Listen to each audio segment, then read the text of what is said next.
សម្ដេចកតេប្រេតបណ្ឌិតប៊ុនរ៉ានីហ៊ុនសែនចុះសួរសុខទុក្ខវីរយុទ្ធជនដែលរងរបួសក្នុងសមរភូមិកំពុងសម្រាកព្យាបាលនៅមន្ទីរពេទ្យដោយក្តីក្តុកក្តួលរំជួលចាត់អាណិតអាសូរនិងក្តីបារម្ភទាំងយប់ទាំងថ្ងៃនៅរសៀលថ្ងៃទី15ខែធ្នូម្សិលមិញនេះសម្ដេចកតេប្រេតបណ្ឌិតប៊ុនរ៉ានីហ៊ុនសែនប្រធានកាកបាទក្រហមកម្ពុជាបានអញ្ជើញចុះសួរសុខទុក្ខនិងនាំយកអំណោយមនុស្សធម៌ផ្ដល់ជូនវីរៈជនការពារបូរណភាពទឹកដីដែលរងរបួសក្នុងសមរភូមិកំពុងសម្រាកព្យាបាលនៅតាមមន្ទីរពេទ្យក្នុងរាជធានីភ្នំពេញ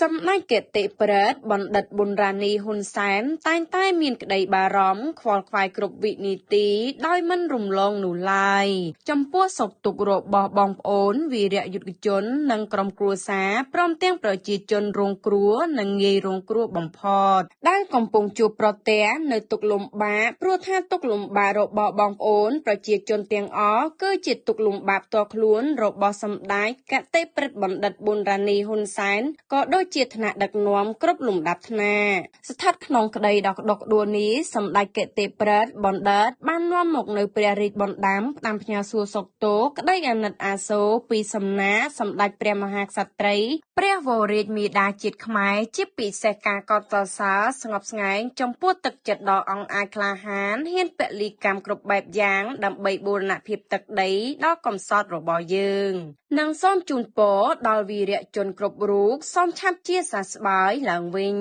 វីរៈយុទ្ធជនទាំងអស់និងក្រុមគ្រួសារមានក្តីរំភើបឥតឧបមានិងបានថ្លែងអំណរគុណយ៉ាងជ្រាលជ្រៅបំផុតចំពោះសម្ដេចកតេប្រេតបណ្ឌិតប៊ុនរ៉ានីហ៊ុនសែនដែលជាមាតាមនុស្សធម៌តែងតែគិតគូរពីសុខទុក្ខលើកទឹកចិត្តនិងផ្ដល់ក្តីសង្ឃឹមដល់ធំធេងដល់ប្រជាជនគ្រប់រូបនិងសូមប្រសិទ្ធពរជូនសម្ដេចកតេប្រេតបណ្ឌិតសម្ដេចតេជោហ៊ុនសែនសម្ដេចធិបតីហ៊ុនម៉ាណែតនិងលោកជំទាវបណ្ឌិតពេជ្រច័ន្ទមុនីព្រមទាំងថ្នាក់ដឹកនាំគ្រប់លំដាប់ថ្នាក់សូមមានសុខភាពល្អបរិបូរណ៍កម្លាំងខ្លាំងក្លាជនមាយុយឺនយូរដើម្បីជាម្លប់ដ៏កក់ក្ដៅដល់ប្រជាជនកម្ពុជាជារៀងដរាប